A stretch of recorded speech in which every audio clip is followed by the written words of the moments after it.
A wildfire emergency in Southern California. We are not out of danger. The National Weather Service has predicted that the winds are going to pick up and get worse. Imagine waking up to a city on fire, not in a movie, but in real life. Many of these fires are not waning, many of them still at 0% containment. And just a few days ago, Los Angeles faced its darkest hour as 5 massive wildfires turned paradise into an inferno. From Hollywood mansions reduced to ashes to entire neighborhoods vanishing overnight, this is the story of how America's second largest city came to a complete standstill. With $50 billion in damages, 9,000 structures destroyed, and 5 lives lost, one question haunted everyone: can this possibly get worse? The day Los Angeles turned red. In what began as an ordinary Tuesday morning in Los Angeles, residents woke up to what would become the most devastating series of wildfires in the city's history. The date was January 7th, 2025, and the weather forecast had already painted a grim picture. Winds reaching up to 100 miles per hour were set to sweep through the region. But no one could have predicted how these conditions would transform the City of Angels into what firefighters would later describe as a hellscape. Within just 24 hours, 5 separate fires would erupt across Los Angeles County, each one feeding off the unusually dry conditions and hurricane-force winds. The first spark ignited in Pacific Palisades, a luxurious coastal neighborhood nestled between the Santa Monica Mountains and the Pacific Ocean. What started as a small brush fire quickly evolved into an unstoppable force, creating a perimeter of destruction that would eventually span more than 24.7 square miles. As the Palisades fire began its ruthless advance, emergency response teams were suddenly faced with an unprecedented challenge. 4 more fires sparked in rapid succession across different parts of the city, stretching resources thin and forcing officials to make impossible decisions. The flames moved so quickly that in some areas, residents had mere minutes to evacuate their homes. Fire Chief Kristen Crowley would later describe it as one of the most devastating and terrifying nights in the city's history.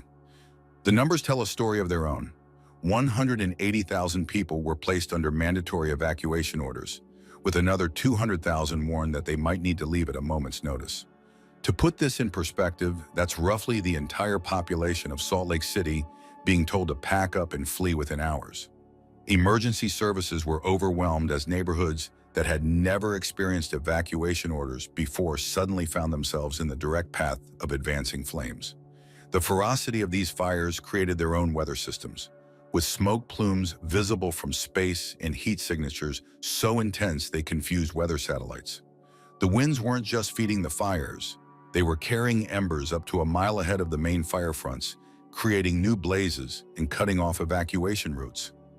Fire crews reported seeing flames leap across 8-lane highways as if they were mere sidewalks. In the midst of this chaos, Los Angeles County found itself divided into islands of safety and danger, with residents glued to their phones and televisions, watching in real time as familiar landmarks vanished into the smoke. The fires showed no discrimination. From modest suburban homes to some of the most expensive real estate in the country, the flames consumed everything in their path. As day turned to night, the sky above Los Angeles glowed an apocalyptic orange, visible from as far away as San Diego. What made these fires particularly treacherous was their location. Unlike previous California wildfires that primarily affected rural areas, these blazes were burning through densely populated urban areas, threatening critical infrastructure, and forcing officials to make split-second decisions about resource allocation. The situation became so dire that for the first time in Los Angeles history, officials had to consider the unthinkable: a complete shutdown of the nation's second-largest city.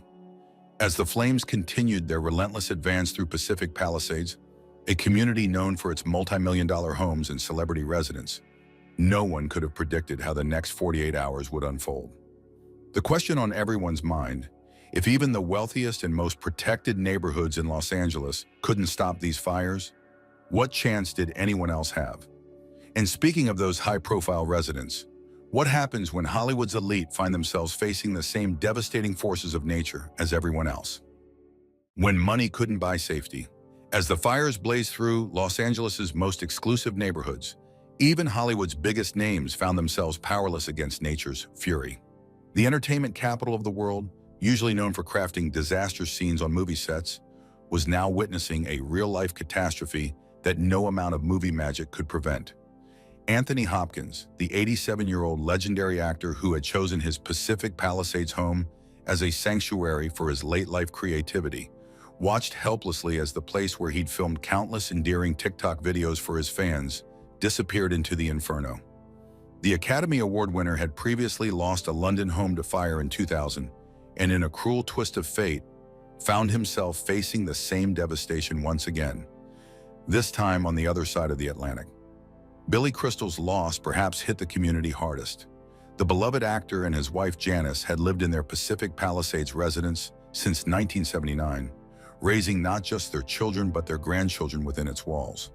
The destruction didn't discriminate between old guard and new stars. Paris Hilton, who had recently welcomed her second child, watched live on television as her beachfront Malibu mansion burned to the ground. This home was where Phoenix took his first steps, and where we dreamed of building a lifetime of memories with London, she shared, referring to her young children. The socialite-turned-businesswoman-says voice joined a chorus of devastated residents who found themselves watching their lives change through news footage. More accounts came from Anna Faris, whose multi-million-dollar Pacific Palisades home was reduced to charred ruins. While her representative confirmed the actress and her family were safe and very grateful, the destruction of their home added to the growing list of Hollywood casualties.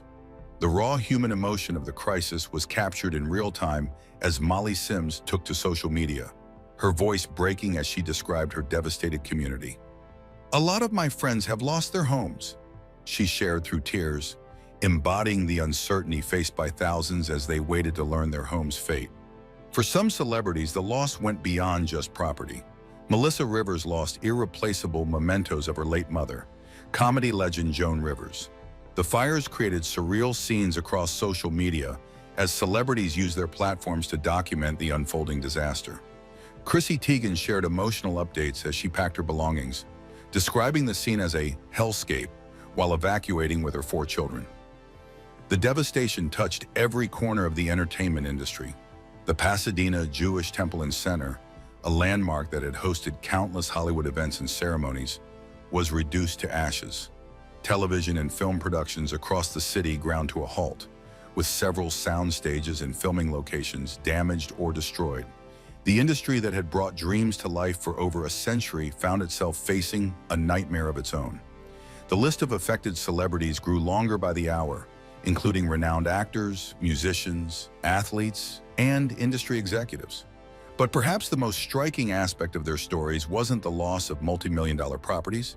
It was how their experiences mirrored those of every other Los Angeles resident. Wealth and fame, it turned out, provided no special protection against nature's fury. Many celebrities turned their platforms into information hubs, sharing evacuation routes and safety updates with their millions of followers. Others opened their homes to displaced neighbors, demonstrating that in times of crisis, the barriers between Hollywood elite and everyday citizens dissolve in the face of shared humanity. As the smoke continued to billow over what was once some of the world's most coveted real estate, a sobering reality emerged. The true cost of this disaster wouldn't be measured in property values or square footage, but in the shared memories and dreams that went up in smoke. From the ashes of these homes, both modest and magnificent, arose a question that would soon dominate conversations across the city. Beyond the staggering financial impact, what would these unprecedented fires mean for Los Angeles' future? And just how many billions of dollars would it take to rebuild one of the world's most famous neighborhoods? The $50 billion catastrophe. As the smoke began to clear over Los Angeles, financial experts started calculating what would become the most expensive wildfire disaster in American history. The numbers were staggering. J.P. Morgan's initial estimates suggested that insured losses alone could exceed $20 billion, with total economic losses potentially reaching $50 billion. To put this in perspective, these fires would cost more than 4 times the damage of 2018's devastating Camp Fire, which until now held the record at $12.5 billion in insured damages. The scale of destruction became clearer as aerial surveys revealed more than 9,000 homes, businesses, and other structures had been damaged or destroyed. Insurance companies scrambled to process what would become an unprecedented wave of claims, with many analysts predicting that this single event could reshape California's insurance landscape for decades to come. Some smaller insurance companies began expressing concerns about their ability to remain solvent in the face of such massive payouts. The ripple effects extended far beyond property damage. Los Angeles's tourism industry, which typically generates billions in revenue, ground to a halt. Major attractions closed their doors, hotels transformed into emergency shelters, and the usually bustling entertainment industry faced a complete shutdown. Film studios, already calculating losses from damaged facilities, now confronted weeks of production delays, affecting projects worth hundreds of millions of dollars. Small businesses bore an especially heavy burden. In neighborhoods like Altadena and Pacific Palisades, entire commercial districts vanished overnight. Family-owned restaurants that had served their communities for generations, boutique shops, and local service providers found themselves facing not just the loss of their physical locations, but also the daunting prospect of rebuilding in an area that might now be deemed too risky for traditional business insurance. The impact on real estate values added another layer of complexity. Property analysts predicted that even areas untouched by the fires could see significant value adjustments as insurance companies reassessed their willingness to cover properties in what were now designated as high-risk zones. The question of rebuilding became complicated by new discussions about stricter building codes and fire-resistant materials, with estimates suggesting these requirements could add hundreds of thousands of dollars to the cost of each new home. Perhaps most concerning for the region's economic future was the effect on infrastructure.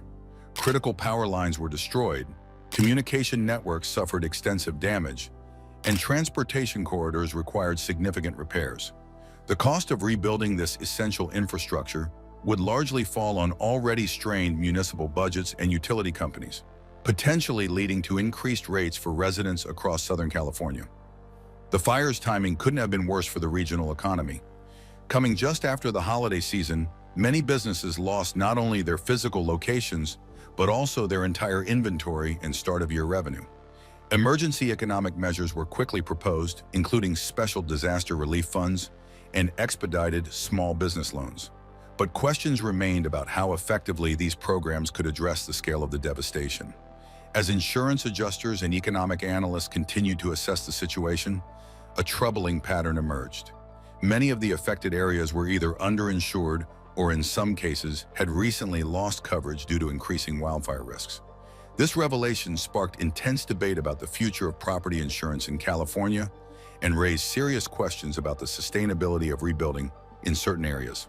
What began as a natural disaster was rapidly evolving into an economic crisis that would test the resilience of one of the world's largest metropolitan economies. Now, with climate experts warning of more frequent and intense fire seasons, how will this reshape the future of development and insurance in one of America's most populous regions? And more immediately, how would emergency services cope with the unprecedented scale of destruction across 5 distinct fire zones? 5 fires, 1 fate. As Los Angeles faced its darkest hour, the true scale of the multiple fires became evident.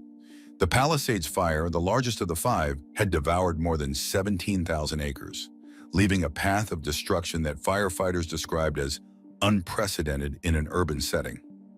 While previous California wildfires had often raged through rural areas, these blazes were unique in their assault on densely populated neighborhoods, presenting firefighters with the nightmare scenario they had long dreaded.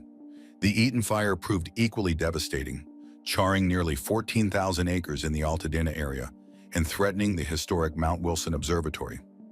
The blaze moved with such ferocity that traditional firefighting methods proved ineffective.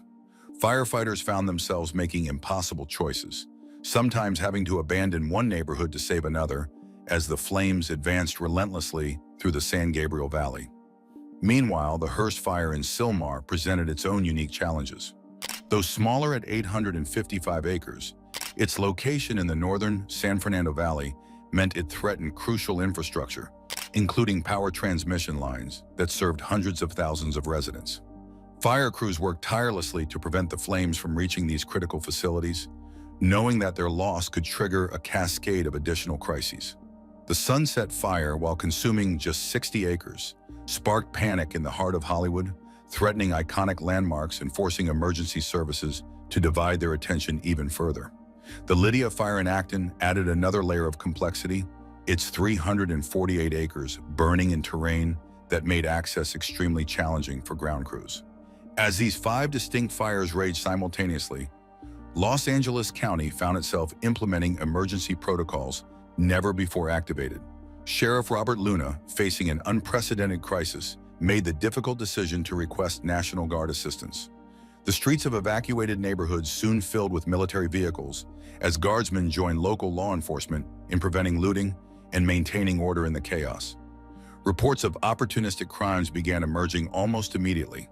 Despite the dangers, some individuals attempted to exploit the disaster, leading to more than 20 arrests for looting in evacuation zones. The Sheriff's Department implemented a strict curfew from 6 in the evening until 6 in the morning, marking the first time such extensive restrictions had been placed on civilian movement since the civil unrest of 1992. The emergency response system faced unprecedented strain. 911 dispatchers reported call volumes 5 times higher than normal, forcing officials to implement emergency protocols to prioritize life-threatening situations. Hospitals across the region activated their mass casualty protocols, with emergency rooms struggling to treat both fire-related injuries and respiratory issues caused by the thick smoke. First responders worked until exhaustion, with many refusing to take breaks even as they learned their own homes had been destroyed. The Los Angeles Fire Department deployed every available resource, while neighboring counties sent additional equipment and personnel. Even with this support, the scale of the disaster forced difficult decisions about which areas could be saved and which were already lost. Air operations proved particularly challenging. The same powerful winds that drove the fires made helicopter water drops extremely dangerous and at times impossible. When conditions allowed, a fleet of aircraft, including everything from small helicopters to converted DC-10 air tankers, worked in coordinated patterns, dropping both water and fire retardant in strategic locations. The Los Angeles Emergency Operations Center transformed into a war room, with representatives from dozens of agencies working around the clock to coordinate the response. The complexity of managing 5 major fires simultaneously tested the limits of even this sophisticated command structure. Communication systems strained under the load as hundreds of emergency vehicles and thousands of personnel tried to coordinate their efforts across multiple fire zones. Through it all, stories of heroism emerged. Firefighters formed human chains to rescue elderly residents from advancing flames. Police officers drove through neighborhoods with sirens blaring, using loudspeakers to warn residents in the path of the fires. Ordinary citizens became heroes, helping neighbors evacuate and in some cases risking their own lives to save others. You must be wondering, what caused these fires to ignite almost simultaneously? And could this nightmare scenario repeat itself? More importantly, how would this reshape our understanding of fighting fires in one of the world's largest urban areas? Turns out that answer isn't so simple. Causes and questions. Behind every disaster lies a story of causation, and the Los Angeles fires of 2025 have presented investigators with a complex web of factors to unravel. The primary culprit appeared to be an unprecedented weather system that created what meteorologists called a perfect storm of fire conditions. Santa Ana winds, typically strong during winter months, reached historic intensities, with meteorological stations recording gusts of up to 100 miles per hour in some mountain passes, speeds more commonly associated with Category 2 hurricanes. But the winds told only part of the story. Los Angeles has been experiencing an unusually dry winter, with humidity levels dropping to single digits in the days leading up to the fires. The parched vegetation, combined with decades of urban development pushing deeper into wildland areas, created conditions where even a small spark could explode into an inferno. Climate scientists pointed to this convergence of extreme weather events as a troubling preview of what a warming planet might bring to urban areas previously considered relatively safe from such catastrophic fires. The investigation took an intriguing turn when fire officials noted the unusual pattern of ignition points. 5 major fires erupting within hours of each other raised immediate suspicions among investigators. While natural causes couldn't be ruled out, power lines brought down by extreme winds could easily trigger multiple ignition points. The timing and location of the fires led authorities to launch a thorough arson investigation. The specter of intentionally set fires wasn't without precedent in Southern California. Investigators drew parallels to the devastating Santiago Canyon fire of 2007, which was determined to be the work of arsonists and resulted in massive destruction across Orange County. They also noted similarities to the old fire of 2003, another confirmed arson case that devastated San Bernardino County and resulted in 6 deaths. As investigators combed through the burn zones, they discovered troubling patterns in how modern building materials performed under extreme conditions. Even homes built to the newest fire codes struggled to withstand the intensity of these blazes. The findings prompted calls for a complete overhaul of building standards in fire-prone areas, with some experts suggesting that certain neighborhoods shouldn't be rebuilt at all. The role of infrastructure also came under scrutiny. Power lines, often blamed for starting wildfires, became a focal point of the investigation. Utility companies faced difficult questions about their maintenance practices and the viability of their above-ground distribution systems in an era of increasingly extreme weather events. Some experts began advocating for underground power lines in high-risk areas, despite the enormous costs such a conversion would entail. The disaster sparked intense debate about the future of urban development in fire-prone regions. City planners and environmental scientists argue that traditional approaches to fire prevention, such as brush clearance and fire breaks, were becoming inadequate in the face of climate change-driven extreme weather events. New concepts are emerging, including the creation of urban fire barriers and the establishment of fire-wise communities with extensive buffer zones. The investigation also revealed how modern technology both helped and hindered firefighting efforts. While advanced satellite imaging and predictive modeling helped track the fire's spread, the region's complex topology and urban density created unprecedented challenges for emergency responders. As investigators continue their meticulous work, piecing together the complex puzzle of these devastating fires, a sobering reality is emerging. Regardless of whether human action or natural causes triggered these specific blazes, Los Angeles, like many major cities, finds itself increasingly vulnerable to catastrophic fire events. The question wasn't just about what caused these particular fires, but whether this marks a turning point in how we think about living in one of the world's great cities. Hannity wasn't just a radio giant as Los Angeles begins its long journey toward recovery. We're left with a story that transcends headlines. From celebrities to firefighters, from economic impact to environmental warnings, every aspect of this disaster forces us to reconsider how we build our cities in an era of climate extremity. What do you think? Should we rebuild in these fire-prone areas? Or is it time to reimagine how we live in places like Los Angeles? Share your thoughts in the comments below. If you found this deep dive informative, please like this video and hit subscribe for more stories about our changing world. We'll see you in the next video.